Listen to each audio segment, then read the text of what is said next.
सर्वे वेदा यद्पदमामनन्ति त्वपंसि सर्वाणि च यदुदन्ति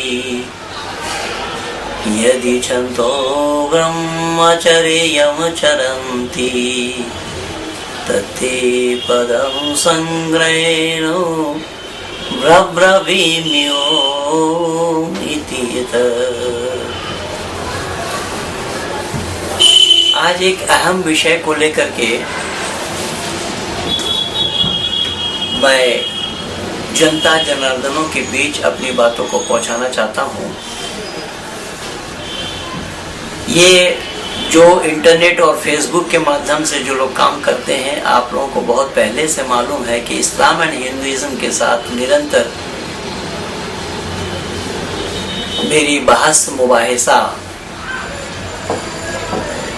चलती रही है लेखनी के माध्यम से, क्योंकि मैं उन लोगों को खुली चुनौती देने के बावजूद भी आज तक मेरे सामने ये लोग नहीं आ पाए।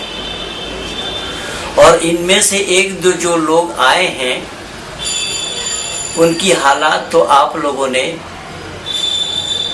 देख ली होगी YouTube के माध्यम से।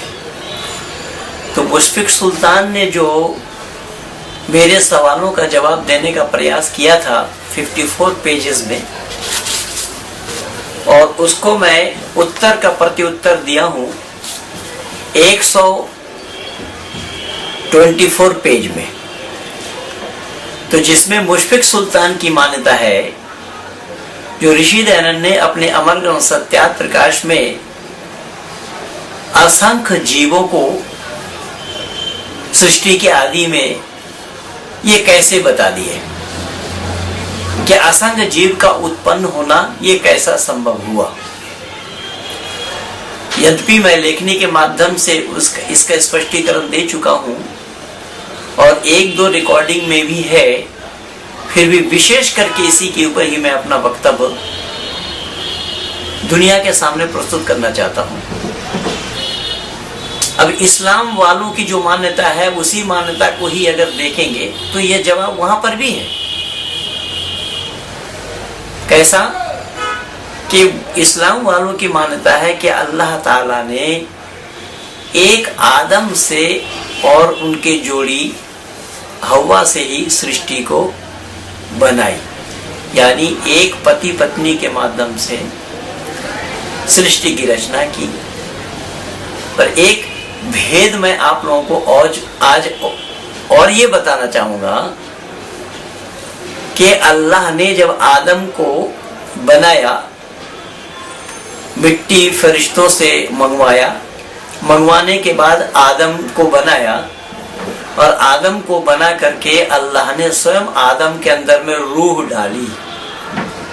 या अय्युह रूह उदखुल फी हाज़िहिल जसद, ये शब्द आया हदीस में कि ऐ रूह तू दाखिल हो जा इस आदम के शरीर में।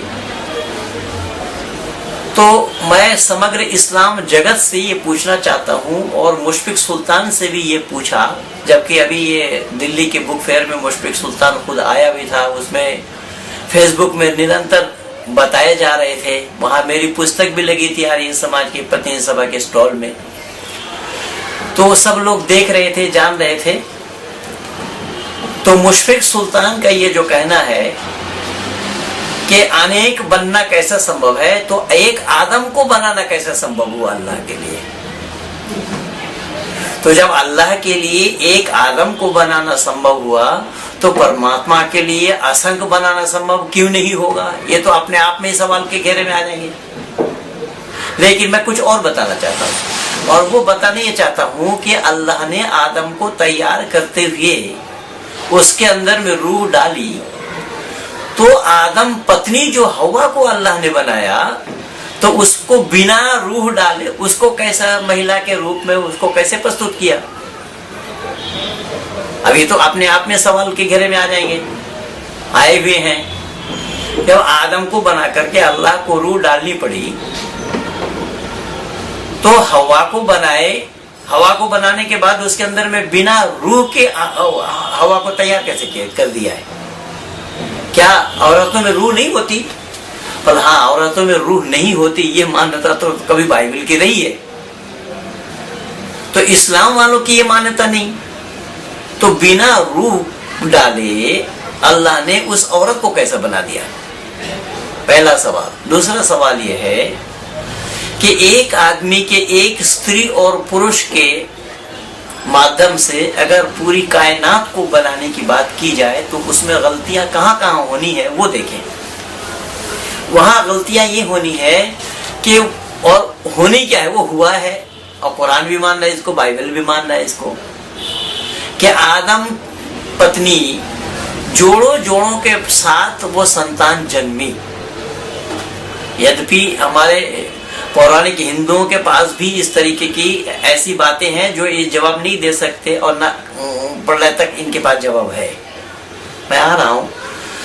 तो जब जोड़ों जोड़ों के साथ डबल डबल, एक लड़का और एक लड़की, इन जोड़ों के साथ वो संतान जनी, तो पहला वाला जो लड़का है, दूसरे नंबर पे जो लड़का और लड़की दोनों जनी, तो दूसरे नंबर पे लड़की के साथ उन्होंने शादी किया।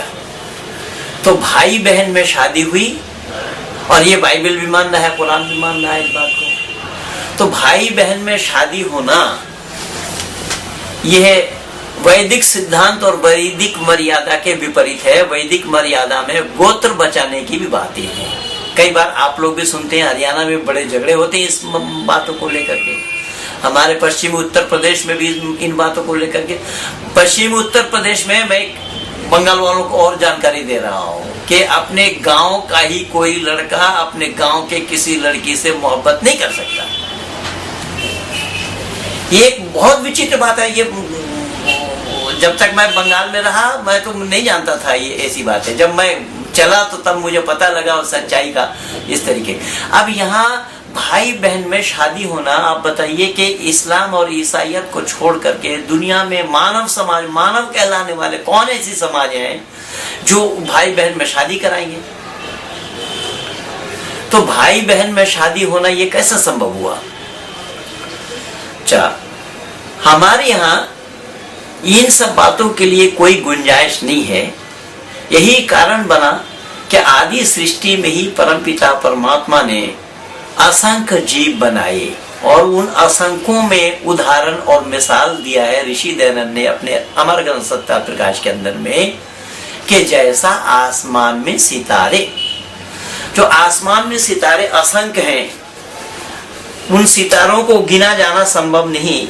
अहोरात्राणि विदह द्विषवशा विशतो वशी, जो हम संध्या के मंत्र में भी बोलते हैं, ऋषि दयानंद ने उसी मंत्र को ही कोट किया। ये ऋग्वेद के मंत्र हैं, तो इसी मंत्र को ही ऋषि ने कोट किया है कि वो अहोरात्रि क्या है। ये अहोरात्रि समझने के लिए ना तो इस्लाम वालों के पास भेजा है, ना बाइबल वालों के पास भेजा है कि अहोरात्राणि शब्द को ही समझ ले। अहोरात्राणि शब्द को समझने के लिए संस्कृत का जानना बहुत जरूरी है, और संस्कृत को ये जानते नहीं। जो संस्कृत मनुष्य मात्र का भाषा है, मैं कई बार बता चुका हूं, लेकिन यहाँ पर क्या मैं बताना चाहता हूं वो देखे। अहोरात्राणि इस पद में बहुवचन से असंख्य, देखिए अहोरात्राणि शब्द में ही बहुवचन में आया, और बहुवचन शब्द के माने असंख्य के होते हैं। दिन और रात जोड़े जोड़े बनाए, दिन और रात, यानी देखिए यहाँ भी जोड़ा ही है, ये रात है और दिन है, ऑल्टरनेट जो है ये जोड़ा है, ऑल्टरनेट को ही जोड़ा कहा गया है, जोड़ा बताया गया है। क्योंकि रात और दिन ये जोड़े जोड़े बताए, एक एक ब्रह्मांड में एक एक ब्रह्म अहोरात्र होते हैं। अभी इन अहोरात्र को मैं पहले बता चुका हूं, जो बहुवचन में आया है। तो बहुवचन में आने के लिए वहां पर एक वचन का प्रयोग होना संभव ही नहीं है। एक का होना, एक का जन्म लेना, एक का बनना, एक का पैदा होना संभव ही नहीं है। इसीलिए यहाँ ये स्पष्ट बताया गया है कि एक एक ब्रह्म अहोरात्र में असंख्य लघु दिन रात बनते हैं, यह प्रत्यक्ष है। इसी प्रकार से सर्वत्र सृष्टि में जोड़े होते हैं, यानी सृष्टि के अंदर में सर्वत्र जोड़े होते हैं, बेजोड़ कोई नहीं होता। बिना जोड़ वाला होना संभव ही नहीं है। कि कई अरब योजन की विस्तृत परिधि वाले हिरण्यगर्भ, देखिए इसको हिरण्यगर्भ भी कहा गया है, हिरण्यगर्भ में करोड़ों वर्षों में द्यावा पृथ्वी उत्पन्न होते हैं।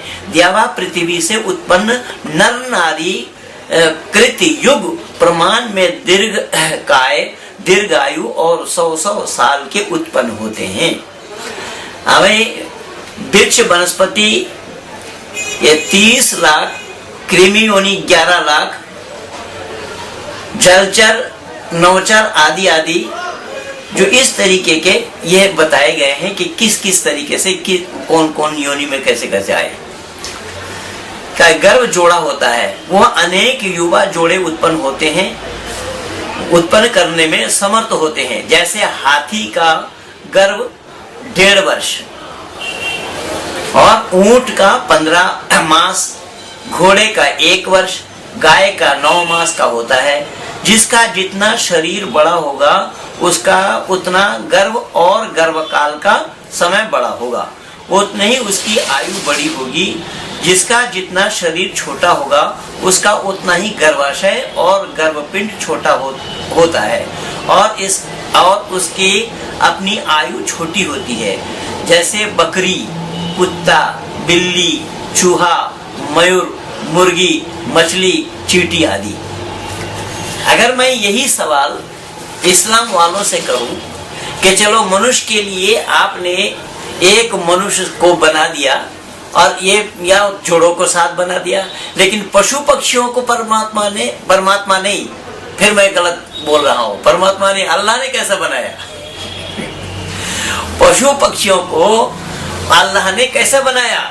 तो वहां पर आप कुरान से, न हदीस से, न तवारीख से, न सुल्लम से, न मंतिक से, यानी इस्लाम की जितने भी ग्रंथ हैं, जितनी भी किताबें हैं, कहीं से भी ये मिलना मुश्किल है, कहीं से भी ये नहीं पा सकते, जिसका मैं ये भेद बता रहा हूँ।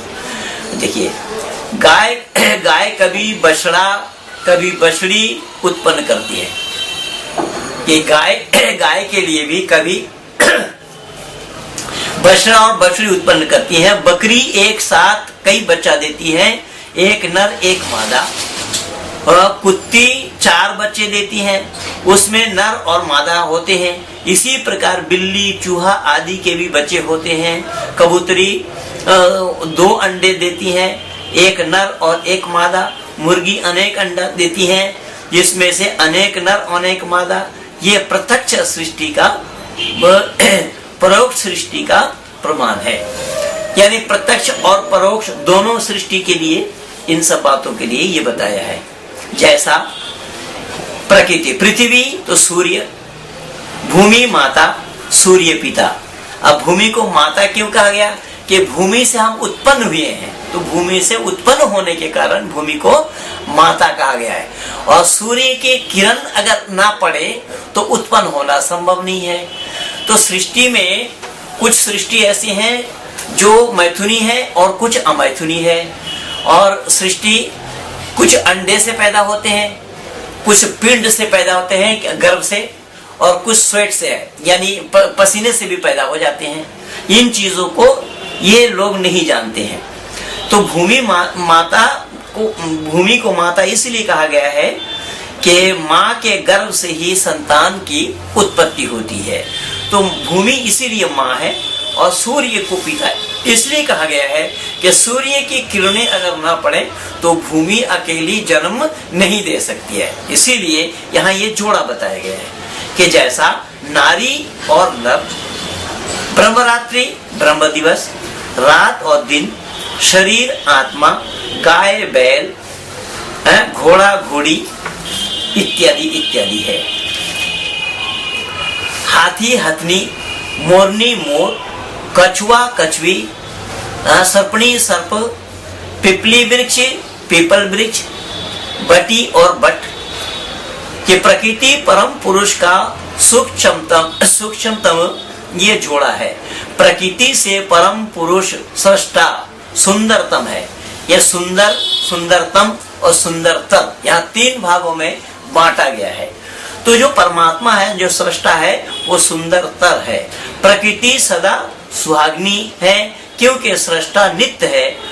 इस जोड़े में एक जड़ है, दूसरा चेतन है।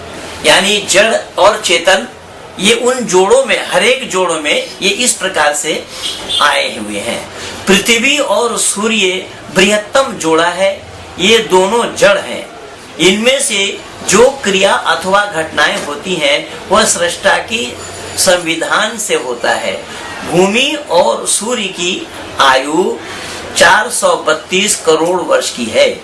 पृथ्वी से सूर्य बड़ा है और सुंदरतर है। देखिए वही सुंदर, सुंदरतर, सुंदरतम जो बताया, तो यहाँ पृथ्वी से सूर्य के लिए बताया जा रहा है कि पृथ्वी सूर्य से बड़ा है और सुंदरतर है। लोक में नर नारी का जोड़ा होता है। इनकी लगभग 100 वर्ष की आयु होते हैं। इन दोनों के शरीर चेतन है। नारी से नर सुंदर, बड़ा, बलवान, रक्षक और पोषक होता है। ब्रह्म दिवस और ब्रह्म रात्रि का भी ये जोड़ा है। कालबाजी महत्तम है। इन ब्रह्म दिवस और ब्रह्म रात्रि का काल 864 करोड़ वर्ष का होता है। इसी का लघुतम जोड़ा दिन रात 24 घंटे के होते हैं। यह प्रत्यक्ष है कि रात्रि सुंदरतर है और दिन सुंदर रात्रि सुंदर है और दिन सुंदरतर। और ऊपर मैं लिख आया हूँ या बता आया हूँ कि वो सृष्टा है, वो सुंदरतम है। कि पशु मानव आदि में सर्वत्र सुंदर, सुंदरतर और सुंदरतम जोड़े होते हैं। शरीर सुंदर है किंतु शरीर से सुंदरतम आत्मा है। आत्मा से अस्तित्व में ये शरीर का सौंदर्य है। अतः सृष्टि के सर्वत्र जोड़ों में अथवा द्वंद्वात्मक तत्वों में जो सुंदरता है वह चेतनतम, सुंदरतम, श्रेष्ठतम के अस्तित्व के कारण ही है।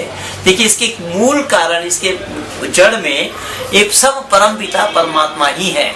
क्योंकि परमात्मा के द्वारा, परमात्मा के ये निमित्त है, परमात्मा के निर्मित हैं, इसीलिए इनके सब का कारण परमात्मा बताया।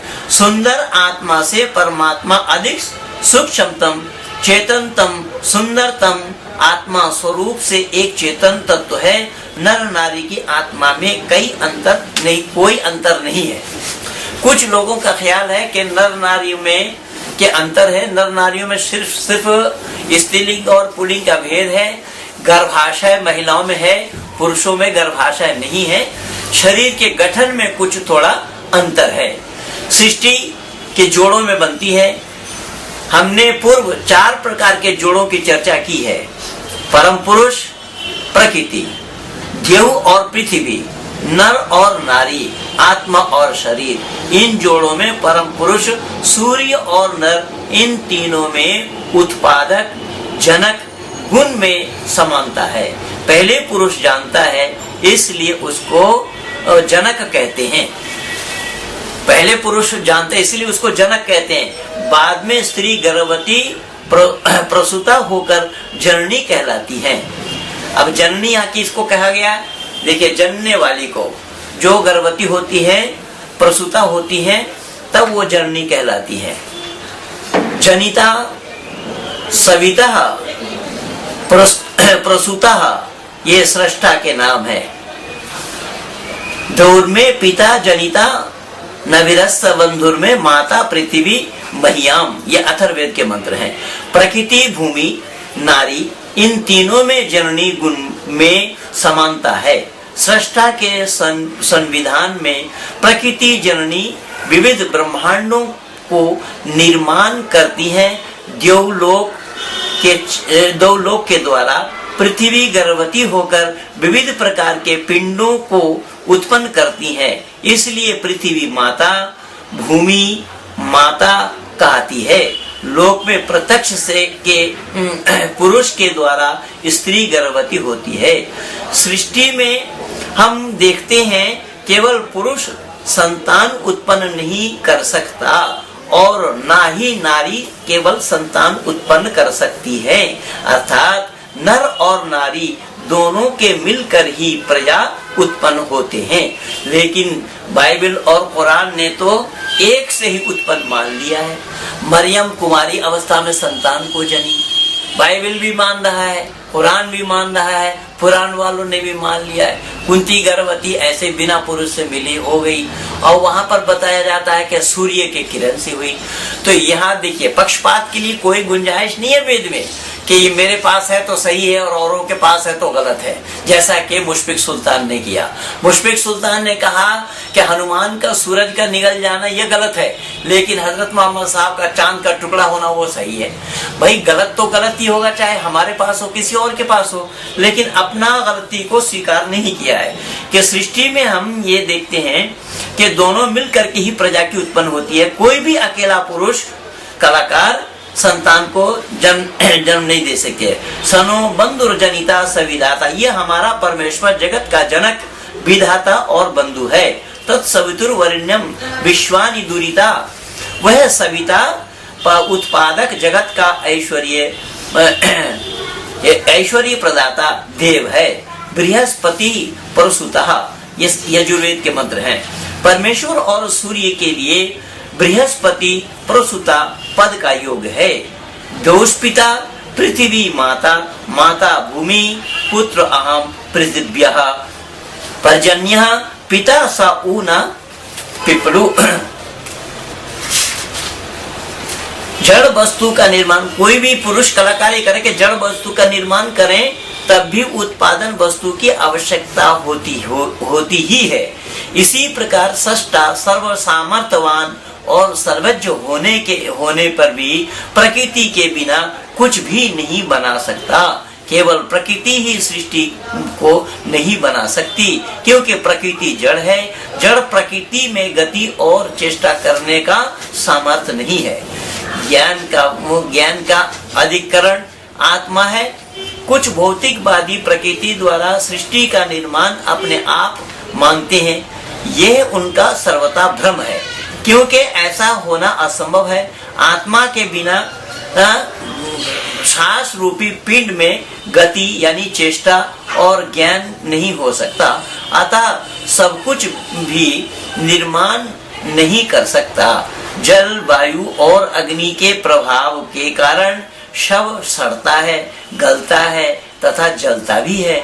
ऐसे ही अद्वैतवादी केवल ब्रह्म से सृष्टि मानते हैं, वो भी उनका भ्रम है। जैसा कि कुरान वालों ने भी माना कि अल्लाह जो चाहता है अल्लाह करता है, ये धारणाएं गलत है। सृष्टिकर्ता सृष्टि के आदि में ही प्रति मनमंत्र पृथ्वी के गर्भ में जीवों से संयुक्त नर नारी के पिंड पृथक पृथक बनाता है। जैसे सृष्टि में छोटे बड़े पिंड हैं, इसी प्रकार के उसने छोटे बड़े पिंड बनाए थे।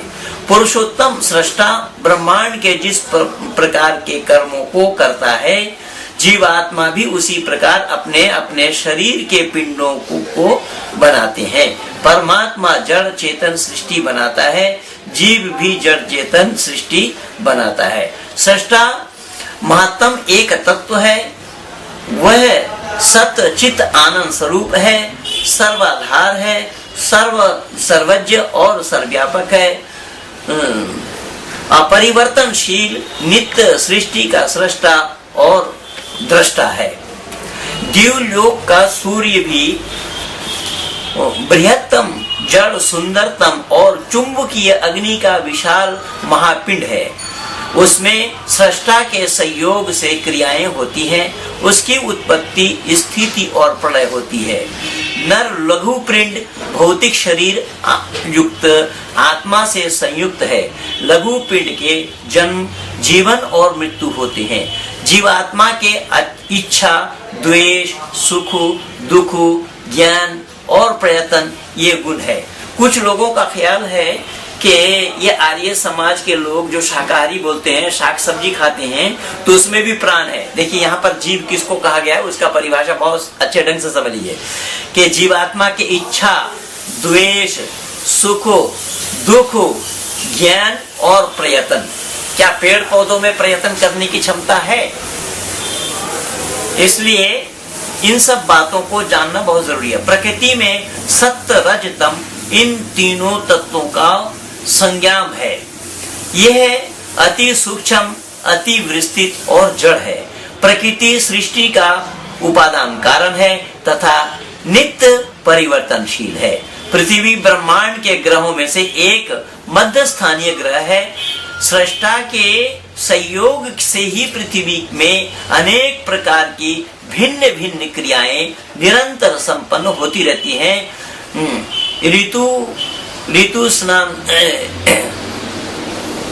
ऋतुस्नाता, गर्भधारण, गर्भवती और प्रसूता आदि गुणों में वह विशेष है। नारी अति लघु पिंड युक्त भौतिक शरीर आत्मा से संयुक्त चेतन पिंड है और वह आत्मा के गुणों से संपन्न है। इसमें भी ऋतु स्नाता, गर्भधारण, गर्भवती और प्रसूता आदि गुण विद्यमान है। जन्म, जीवन और मृत्यु लघु पिंड का होता है। प्रकृति, विकृति और नारी में बहुत बड़ा अंतर है, यही विषमता है। सृष्टि लोक में कि एक प्रकृति का सदुपयोग, दूसरा जीवों के लिए कर्मयोग क्षेत्र का निर्माण होना, जिससे जीव नानाविध कर्म के फलों को प्राप्त करता है और विशेष कर्म करके मानव जीवन को सफल करता है। तीसरा ईश्वर का प्रारंभ, न्याय, ईश्वर का सामर्थ्य, न्याय व्यवस्था और प्रकृति प्रसिद्ध होता है। वेद दर्शनों में सृष्टि रचना के विषय विविध प्रकार के कारणों का निर्देश है। विशेषकर पुरुष सूक्त, आदिति सूक्त, भाव वृत्तम सूक्त, काल सूक्त और प्राचीन ऋषि मुनियों ने भी स्तरचित दर्शन ग्रंथों में विविध कारणों पर प्रकाश डाला है। सृष्टिकर्ता का परिचय, वेदांत दर्शन। देखिए यहाँ पर बहुत सुंदर ढंग से स्पष्टीकरण मैं ये देना चाहूंगा कि ये कौन कौन विषय कहाँ हम पाएंगे। जो हमारा दर्शन शास्त्र है उन किन दर्शनों में क्या क्या विषय दिया हुआ है। तो यहाँ पर प्रथम पहला नंबर पे आया सृष्टिकर्ता का परिचय कहाँ है कि वेदांत दर्शन में। तत्व का सम्मिश्रण अनुपात कहाँ है, सांख्य दर्शन में। बुद्धि, ज्ञान, विज्ञान पूर्वक रचना कहाँ है, योग दर्शन में। साधनों का परिचय, जीव का परिचय, न्याय दर्शन में। समय और काल की व्याख्या, वैशेषिक दर्शन में। कर्म का महत्व और कर्म की विवेचना, मीमांसक दर्शन में। कर्म वैचित्र, सृष्टि वैचित्रम, यानी ये सांख्य दर्शन में आया है। कर्म की विचित्रता से सृष्टि में विविधता है। परम पुरुष और पुरुष के विविध कर्म है, अतः सृष्टि की में विचित्रता है। जड़ चेतना, चेतनाभ्याम सृष्टि ही, ये सांख्य दर्शन में आया है। जड़ और चेतन के संसर्ग से सृष्टि होती है। मिथुन अभ्याम सृष्टि, मिथुन सृष्टि। देखिए सृष्टि के ये सब क्रम बताए जाते हैं। मिथुन अर्थात जोड़ों के द्वारा सृष्टि होती है। पहला नंबर प्रकृति, दूसरा नंबर महान बुद्धि, तीसरा नंबर अहंकार, चौथा नंबर शब्द, पांचवा नंबर स्पर्श, छठा नंबर रूप, सातवां नंबर रस, आठवां नंबर गंध। ये प्रकृति विकृति है। पहला नंबर कर्ण, दूसरा नंबर त्वचा, तीसरा नंबर नेत्र, चौथा नंबर जिह्वा, पांचवा नंबर नासिका, छठा नंबर हस्त, सातवां नंबर पाद, आठवां नंबर वाणी, नौवां नंबर लिंग, 10वां नंबर गुदा, 11वां नंबर वह इंद्रिय मन। ये 11 इंद्रियां हैं। अब इन इंद्रियों को तो दूसरे संप्रदाय वालों ने जाना नहीं कि इंद्रिय होता क्या है। अब यहाँ आकाश, वायु, अग्नि, जल, पृथ्वी, ये 5 महाभूत हैं। उपर्युक्त ये सब ब्रह्मांड बनने के 24 पदार्थ हैं। देखिए ब्रह्मांड बनने के 24 पदार्थ हैं। अब इनमें से इनके बनने में अनुमानतः 142 करोड़ 56 लाख वर्ष लगते हैं महादंड बनकर, और ये ग्रह उपग्रह उत्पन्न होकर इनमें तेजस्विता, दृढ़ता तथा उनके नियमित गणितमान होने में 73 करोड़ 44 लाख वर्ष लगते हैं। इस प्रकार जड़ सृष्टि बनने में 216 करोड़ वर्ष लगते हैं। सृष्टि प्रकरण उपर्युक्त 6 दर्शनों में सृष्टि विषय ज्ञान को इस प्रकार प्रस्तुत किया गया है। सृष्टिकर्ता जगत का निमित्त कारण है, जिसके बिना कोई कार्य नहीं होता। यहाँ अच्छी ढंग से समझ लें, ये जयेश पटेल ने भी एक बार मेरे से सवाल किया और वो भी YouTube में लगा हुआ है, जरूर आप लोग सुने होंगे। तो यहाँ सृष्टिकर्ता जगत का निमित्त कारण, जिसके बिना कोई कार्य नहीं होता, और दूसरा नंबर प्रकृति जगत का उपादान कारण है, इसके बिना कोई वस्तु न बने और वह उत्पादन न कर सकता है, वो उपादान कारण कहता है। तीसरा नंबर में जीव और काल सृष्टि के साधारण कारण है। लोक में विविध प्रकार के कारणों से ही विविध प्रकार के कार्य संपादन होते हैं, जैसे निम्नलिखित तालिका में दर्शाया गया है, जो कि इस प्रकार है। जो इसको ध्यान से जानना होगा, पढ़ना होगा, समझना होगा, देखना होगा, तभी आप पाएंगे। ये मैं आपको दिखा रहा हूं इस पुस्तक के भाग को, कि किस तरीके से ये क्रम बनाया गया है।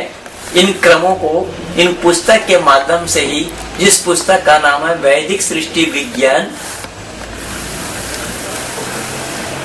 ये वैदिक सृष्टि विज्ञान क्या है, कैसा है, इस सृष्टि विज्ञान को जानना पड़ेगा। तो आगे यहाँ बताया गया है कि यह विभिन्न वस्तुओं के निर्माण में पृथक पृथक करता है। अन्य वस्तुओं के कारण आदि भी विभिन्न है। एक निर्माता के वस्तु को दूसरा निर्माता नहीं बना सकता जब तक उसे तदर्थ विद्या का ज्ञान प्राप्त न हो। देखिए, एक मिस्त्री के बनाए हुए सामान दूसरा मिस्त्री नहीं बना सकता है, वो सामान में अंतर आ जाएंगे। लेकिन मैं जिस परमात्मा की चर्चा कर रहा हूँ, इन परमात्मा की चर्चा में मैं ये भी बता देना चाहता हूँ दुनिया के मानव समाज, मानव कहलाने वालों को, कि हमारे वह परमपिता परमात्मा इतने बड़े कलाकार हैं, इतने बड़े सृष्टा हैं, इतने बड़े विश्वकर्मा है कि धरती पर इतने मानव हैं, किंतु एक का अंगूठा दूसरे के अंगूठा के साथ मेल नहीं खाता। इसीलिए अंगूठा जो छाप लिया जाता है, अंगूठा का जो निशानी ली जाती है, वो एक के अंगूठा के साथ दूसरे का अंगूठा मेल नहीं खाएगा। इसलिए इस अंगूठा को गवाही का अंगूठा कहा गया, अंगुष्ठ कहा गया है। ये गवाही देती है। लेकिन इस्लाम तो गवाही इस उंगली को माना है, तर्जनी को माना है। अशहदु अल्ला इलाहा, ये शहादत की उंगली है, ये तर्जनी को मानते हैं। अब बताइए, तर्जनी से गवाही देना या दिलवाना संभव होगा क्या? कोई गवाही देता है, गवाही दिलवाता है, तो अगर वो सिग्नेचर नहीं करना जानता तो उसको अंगूठा लगाना पड़ता है। अंगूठा कई बार सरकारी कागज पत्र में देखते हैं कि जिसको सिग्नेचर भी करना पड़ता है और अंगूठा भी लगाना पड़ता है। तो गवाही देने वाली उंगली ये है, लेकिन इस्लाम इसको मानता है। जो नमाज में अत्ताहिया तो पढ़ते समय आधा अत्ताहिया तो पढ़ जाए, तो ये गवाही देने के लिए इस उंगली को उठाओ। ये कि सर्वशक्तिमान सृष्टिकर्ता की रचना विशाल और अनंत है। सृष्टिकर्ता के कार्य मानव नहीं कर सकता, और मानव द्वारा किए कार्य जाने वाले भौतिक ये कार्य सृष्टिकर्ता नहीं करता, क्योंकि उसके मर्यादा के विपरीत है। अपनी अपनी पृथक पृथक योग्यता तथा मर्यादा है कि जो सृष्टि के अनादि कारण जीव, ब्रह्म, प्रकृति आदि को जानता है, वह वेद विद्या के रहस्य के द्वारा ही महान ज्ञान को प्राप्त करता है। इस वेद विद्या के रहस्य के बिना ये सृष्टि का जानना कभी भी संभव नहीं है। इसलिए सृष्टि गणितमय है। सृष्टि कैसा गणितमय है? देखें कि सृष्टि में ग्रह, उपग्रह इत्यादि गणित में बनाए गए हैं, गणित से बनाए गए हैं। इन ग्रह उपग्रहों के आकार, व्यास, परिधि, भार, गति, विस्तार वो पूरी गणित के ही नियम है। गणितज्ञ सृष्टा ने सृष्टि की संपूर्ण रचना गणित से अनुबद्ध की हुई है। बिना गणित के कोई भी कार्य नहीं होता। सूर्य का उदय, अस्त, चंद्रोदय, अस्त, चंद्र का घटना बढ़ना, सूर्य ग्रहण, चंद्र ग्रहण, समुद्र का ज्वार भाटा, ऋतुओं का परिवर्तन, संपूर्ण काल विधान, काल विभाग, सृष्टि प्रलय, जीवों का बंध मोक्ष, इनकी व्यवस्था गणित से ही होती है। अतः काल, वर्ष, युग, चतुर्युग, मनमंत्र, महादिवस, महारात्रि तथा परांत काल की गणना गणित से ही होती है। गणित का प्रारंभ शून्य से ही होता है। मैं आप लोगों को ये भी बता दूं कि पिछले दिन 2010 में जब हॉलैंड के अंदर में विश्व सम्मेलन में गए हुए थे, वहाँ आर्य महासम्मेलन था और डॉक्टर सुभाष काक जो अमेरिका से आए हुए थे, डॉक्टर सुभाष काक जब वक्तव्य दे रहे थे तो उनको मैं बहुत ढंग से, बहुत कलाकारी के साथ उनको मैं निरुत्तर किया था। और वहां पर हमारे कार्यकर्ता अधिकारी तो ये बताए गए थे कि जिनको जो पूछना वो पूछे। अब जब प्रश्नों की फुलझड़ी मैंने लगा दी तो माइक वहां से उन्होंने हटा दिया है।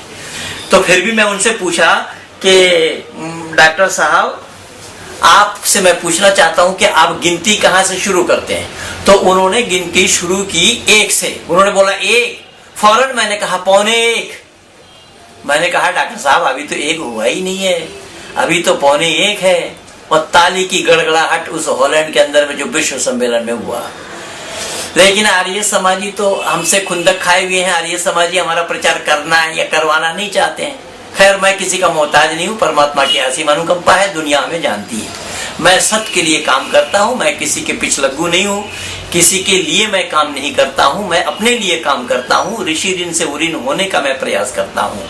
और हमारी वैदिक मान्यता भी देखिए यहाँ पर कि यहाँ पर सृष्टि की वो जो गिनती हमारी होती है तो गणित का क्रम कहाँ से शुरू हुआ है? तो बोला शून्य से ही शुरू होता है कि वेद, संगीता शास्त्र, अर्थशास्त्र, ज्योतिष शास्त्र सब कुछ गणित पर आधारित है। गणित से बाहर कुछ भी नहीं है।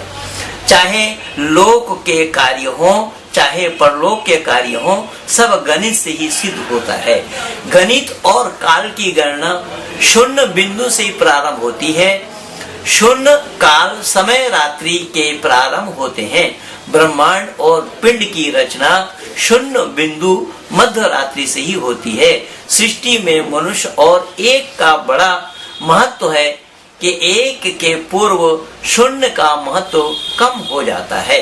यथा अगर आप बाएं शून्य लगाएंगे तो बाएं शून्य का कोई भी महत्व नहीं है। एक के पश्चात शून्य का महत्व बढ़ जाता है। जैसा 1 के बाद अगर आप शून्य लगाएंगे तो 10 हो जाएगा। यहाँ आगे शून्य लगने से 1 10 गुना हो जाता है। सृष्टा 1 है और प्रकृति शून्य है। नारी नर के बाएं रहने पर प्रजापति होती है। नर पूर्ण वो प्रसिद्ध हो जाता है। ऐसे ही प्रकृति सृष्टा के साथ संयुक्त होकर पूर्ण होता है। ये अथर्ववेद का ही ये विवरण है। तो कहने का तात्पर्य देखिए कि मर्यादा पुरुषोत्तम राम जब आए तो वो 1 वचन में थे। माता सीता जब उनके साथ आई तो 2 वचन में हुए। तो जब 2 वचन में होंगे तो बहुवचन में भी होना संभव है। असंभव हुआ जब उनके संतान आए। तो सृष्टि के यही सारा क्रम यहाँ पर इस तरीके से ये बताया गया है कि यहाँ जो अंक के छंद हैं वो इस प्रकार के एका इकाई, दशम दशम दहाई, शतम शतम सैकड़ा, सहस्रम सहस्रम हजार, आयुतम 10 सहस्रम 10,000, न्यूतम लक्ष्य लाख, प्रयुतम 10 लक्ष 10 लाख, प्रयुतम कोटि करोड़। ये वैदिक गणित नाम, वैदिक नाम है। संस्कृत में और हिंदी में दोनों भी बताए, तीनों में बताया गया है। न्यूवदम वृंद अरव, 10 वृंदम खरवह 10 अरब, समुद्र 10 समुद्र, मध्य 10 मध्य, अंत्य महाअंत्य, पदार्थ महापदार्थ। इस प्रकार ये सब दिए हुए हैं।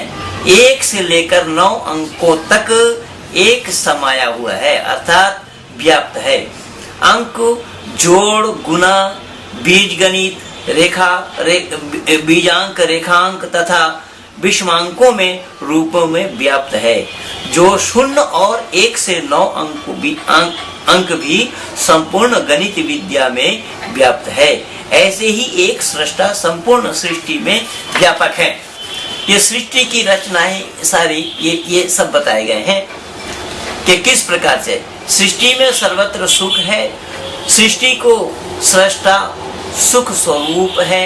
सृष्टि सृष्टा ने जीवों को उपकरणार्थ या जीवों के उपकारार्थ सुखदायिनी सृष्टा बनाई है। सृष्टा और जीव में पिता और पुत्र के समान संबंध है। लेकिन ये सब तो माना नहीं, इस्लाम ने नहीं माना, वो गिनती भी नहीं माना। वो गिनती कैसे गिनते? 1 2 3 4 5 6 7 8 9 10 20 30 40 50 60 70 80 90 100 200 300 400 500 700 800 900 1000, ये अबजद कलमा का गिनती है। अब ये गिनती है या गड़बड़ झाला है, ये लोग समझे जाने इसको। तो जैसे लोक में बुद्धिमान समर्थ पिता अपने संतानों के लिए आहार, वस्त्र, आवास आदि और सकल आवश्यक पदार्थों की सुंदर सुखदायक व्यवस्था करता है, उसी प्रकार सृष्टा भी अपने जीवों के लिए सारी व्यवस्था करता है। ये परमपिता परमात्मा की व्यवस्था, क्योंकि हम धरती पर जब नहीं आए उससे पहले हमारी ये व्यवस्था थी।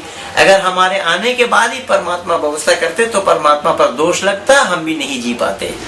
प्रातः काल उठते ही प्रत्येक मनुष्य को अपने नित्य कर्म में सुख मिलता है। मनुष्य अपने अज्ञानवश या मूर्खों के संगो दोष से या कर्म फल के अधीन दुख पाता है, किंतु सृष्टि में सुख दुख नहीं है, सुख ही सुख है। तभी तो जीव सृष्टि में आ सकता है और पुरुषार्थ करके अपना चरम सुख को भी प्राप्त कर लेता है। तो यहाँ सृष्टि सकाल है। काल विभाग परिचय, ये प्रातः कितने का होता है, मध्याह्न कितने का होता है, समय कितने का होता है, रात्रि कितने का होता है, उषा काल कितने का होता है, पक्ष कितने का होता है, कृष्ण पक्ष कितने का होता है, शुक्ल पक्ष कितने का होता है, पूर्णिमा क्या है, पूर्णिमा कितने दिनों को होते हैं, अमावस्या क्या है, कितने दिनों को होते हैं, अष्टमी क्या है, ऋतु क्या है, मास क्या है, ये सब तो इस्लाम या ईसाइयत जानता ही नहीं है इन सब बातों को। देखिए यहाँ मासों के विवरण और ऋतु के विवरण यह यजुर्वेद में ही वर्णन है। चैत्र वैशाख वसंत ऋतु, ज्येष्ठ आषाढ़ ग्रीष्म ऋतु, श्रावण भाद्रपद वर्षा ऋतु, आश्विन कार्तिक शरद ऋतु, मार्गशीर्ष पौष हेमंत ऋतु, माघ फाल्गुन शिशिर ऋतु। या आयन 2 प्रकार के होते हैं, एक उत्तरायण, दूसरा दक्षिणायन। ये इस्लाम तो जानता ही नहीं है इसको, आयन क्या है, किसको बोलते हैं। प्रत्येक आयन की अवधि 6 मास की होती है। उत्तरायण में दक्षिण दिशा से उत्तर दिशा की ओर सूर्य नित्य प्रति उगता है। उगता है कि मतलब ये मत समझना कि कोई पौधा बोया गया है जो उग रहा है। यहाँ हम सूर्य निकलता भी नहीं है, ना सूर्य निकलता है ना डूबता है, क्योंकि हम जिस समय निकलते हुए देखते हैं अमेरिका उस समय डूबता हुआ देख रहा है। हम जिस समय डूबता हुआ देखते हैं अमेरिका उस समय निकलते हुए देखता है, इसलिए डूबने निकलने का सवाल पैदा नहीं होता है। ये दक्षिणायन क्या वर्ष में 360 दिन, 2 आयन, 3 काल, 6 ऋतुएं और 12 मास होते हैं। वर्ष का प्रारंभ दिन गुण आदि पर्व होता है। पृथ्वी वार्षिक चक्र पूरा करती है, वह सूर्य की एक परिक्रमा कर लेती है और वर्ष की गणना से ही युगी की गणना होती है। लघु वर्ष 4 वर्ष का होता है और सुदीर्घ काल की अवरात्रि का नाम एक युग है। प्रधान युग 4 प्रकार के होते हैं, सतयुग, त्रेता युग, द्वापर युग और कलयुग। ये 4 युग हैं। के 4 युग में पहला नंबर 17,28,000 का, दूसरा नंबर पे 12,96,000 का, तीसरा नंबर पे 86,04,000 का और चौथा नंबर पे 83,20,000 का, 83,02,000 का है। ये मनमंत्र 71 चतुर्युगी 30,76,20,000 वर्ष की अवधि होती है। प्रति मनमंत्र के आदि का स्वभाव नया और अंत का स्वभाव पुराना होता है। मनमंत्र में विविध प्रकार के पिंडों का जन्म, जीवन, मृत्यु और पुनर्जन्म होता है। यहाँ पर भी संधि काल, काल क्या है? काल एक द्रव्य है। काल शब्द से निष्पत्ति, फल, गतौ, संख्यायने च धातु से हुई है। प्रत्येक कार्य में निमित्त कारण काल होने से उसका वर्णन वेद आदि शास्त्रों में विभिन्न प्रकार से दर्शाया गया है। काल नित्य है, अतः पहले उसकी महिमा का वर्णन अथर्ववेद के अनुसार किया गया है। सृष्टि काल है, वेद भी कालमय है। इसके स्वरों को ह्रस्व, दीर्घ और पुलुत संज्ञाएं हैं तथा उदात्त, अनुदात्त, स्वरित संज्ञाएं भी होती हैं। ये सब गणितमय और कालमय है। लघु काल अवयव में वेद का वर्णन सर्वे निमेषा जज्जिरे विद्युतः पुरुषा दधि, ये यजुर्वेद के मंत्र है, कि विशेष प्रकाशमान पूर्ण विभु ब्रह्म से सब निमेषा नेत्रोन्मीलन, आंख का खोलना आदि लक्षण वाले कला, कष्ट आदि काल अवयव उत्पन्न होते हैं। लघु अहोरात्रि के विषय में भी ऋग्वेद में वर्णन आता है, जैसे बाघ वस्तु त्रिशद धाम विराजती।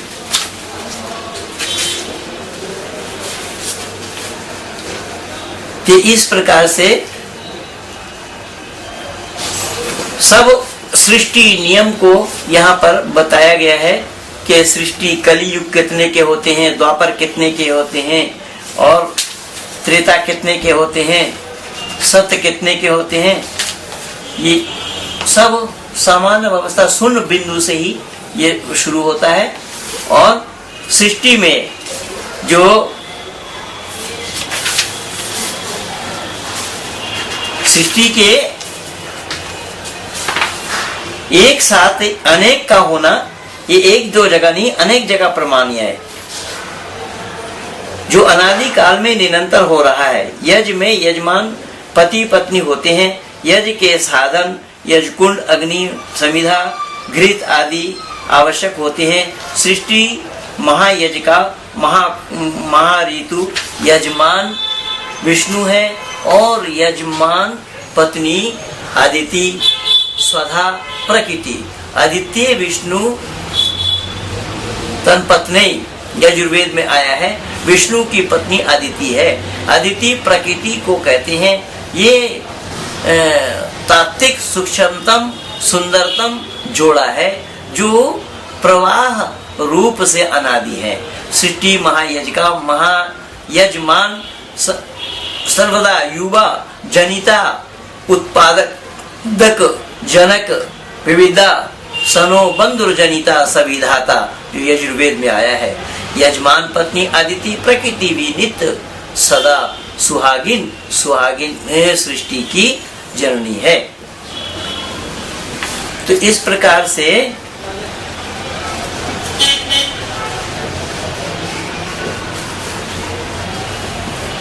कृमि, जलचर, पशु, मानव विविध प्रकार के क्रमों से विविध प्रकार के सृष्टि की रचना हुई है या सृष्टि की रचना होती है। तो ये सृष्टि विज्ञान को जाने बिना ये बताना संभव नहीं है।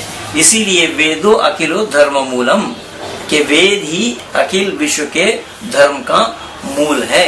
यही मनु महाराज की उक्ति है। तो यह सृष्टि विज्ञान यह सब वेद का ही विषय है और वेद में ही भली भांति इसको दर्शाया गया है। लेकिन इसमें जो तत्व मैं अब तक दिया या बताया कि उसमें जरूर आपने देखा होगा कि इसमें बहुत सी भ्रांतियां लोगों में है कि जो लोग ये मानते हैं, जैसा हमारे यहाँ हिंदू घराने वाले भी जन्म लेना कैसा संभव होगा भाई, एक महिला से 100 पुत्र का जन्म देना कैसा संभव होगा? ये असंभव है, बिल्कुल असंभव है। कितने जिनों में जनी होगी? क्या एक साथ कुत्ता बिल्ली जैसा 2-2, 4-4, एक दर्जन जनी थी? ऐसा संभव ही नहीं है। ये मनुष्य में नहीं होता, ज्यादा से ज्यादा 2 होते हैं या ज्यादा 3 ही होते हैं। तो कितने बार जन्मने से 3-3 संतान को अगर जन्म दी तो 3-3 संतान के जन्म देने से कितने बार के जन्मने पर तब 100 पुत्र होंगे। अब पुत्रियां भी रही होंगी, है 100 तो केवल पुत्र बताए जाते हैं, पुत्रियां भी रही होंगी, एक थी। तो खैर कहने का तात्पर्य ये है कि एक महिला से 100 पुत्र या 101 संतान का जन्म लेना या देना यह संभव नहीं है। उनको जवान होने में भी समय लगा होगा, गर्भ धारण करने में भी समय लगा होगा। तो ये सब बेतुकी बातें हैं, ये काबिले कबूल नहीं है। ऐसा ही दिग्भ्रमित किया गया है मनुष्य समाज को वेद से हटाकर, यानी वेद से दूर करते हुए, वेद से अलग करते हुए। अगर वेद के सानिध्य को प्राप्त करने का प्रयास करते होते मानव समाज, तो आज मानव समाज में ये विघटन या मानव समाज में ये वितंडा हम कहीं भी नहीं पाते, जो आज मानव को मानव ही देख करके डरने लगे हैं। पहले लोग पशु पक्षियों को देख करके डरते थे, आज मानव ही मानव को देखकर डर रहे हैं। ये क्या कारण हो रहा है? इसका कारण क्या है? क्या इसी को मानव कहा जाता है? केवल इतना नहीं, कहाँ कहाँ देखेंगे, जहाँ बोलेंगे वहीं मैं परिवर्तन दिखा दूंगा। पहले लोग दुकान में जाते थे कि हमें घी दीजिए, दुकानदार से कहते थे कि हमें घी चाहिए, तो दुकानदार पूछते थे कितना चाहिए। और आज आप दुकान में जाएंगे घी दीजिए, तो दुकानदार पूछेंगे कौन सा चाहिए। देखिए कितना अंतर आ गया है। पहले कहा जाता था कितना चाहिए, क्योंकि घी में उस समय भेजाल नाम की कोई चीज नहीं होती थी, 2 नंबर वाला काम नहीं होता था, तो घी में भेजाल का होना संभव नहीं था। इसीलिए घी मांगते ही वो कितना चाहिए बताते कि कितना घी आपको दिया जाए। और आज आप घी मांगने के लिए जाते हैं तो वहां पूछा जाता है आपको कौन सा घी चाहिए, यानी अब कौन सा हो गया, कितने प्रकार के हो गए। तो इस प्रकार जब हम मानव ही इस काम को कर रहे हैं, मानव के द्वारा ही इस काम को किया जा रहा है, तो खुद अपने आप में हम सब लोगों को मिलकर के विचार करना है, क्या सही अर्थों में परमपिता परमात्मा के संतान होने का यही नतीजा है कि हम संतान उस परमात्मा के हैं जो परमात्मा बेऐब है, निर्दोष है, जो परमात्मा सच्चिदानंद स्वरूप है, निराकार है, सर्वशक्तिमान है, न्यायकारी है, दयालु है, अजन्मा है, अनंत है, निर्विकार है, अनादि है, अनुपम है, सर्वाधार है, सर्वेश्वर है, सर्वव्यापक है, सर्वयंत्रयामी है, अजर है, अमर है, अभय है, नित्य है और पवित्र है, साथ साथ वो सृष्टि करता है। तो जब परमात्मा के हम संतान हैं, तो परमात्मा के किसी प्रकार की कोई भी अवगुण परमात्मा में नहीं है, और उसके संतान हो करके अगर ये अवगुणों से भरे हुए हों, तो भला क्या हम उस पिता के पुत्र कहलाने के अधिकारी बनेंगे? ये बहुत ही चिंतनीय विषय है। तो मैं बहुत संक्षेप में ही आप लोगों के सामने में इसको प्रस्तुत करने का प्रयास किया। जो लोग अनेक सृष्टि कैसे बने हैं वो भली भांति इस चीज को सुने। और आज तो मैं कलकत्ता में बैठा हूँ, विपुल जी का भी मैं देखा कि किसी ने अनेक सृष्टि कैसे बने हैं, विपुल जी ने फेसबुक में लिखा है। तो ये सारा देख करके ही मैंने अपना समाधान देने का प्रयास किया। आप सब लोगों को बहुत बहुत धन्यवाद।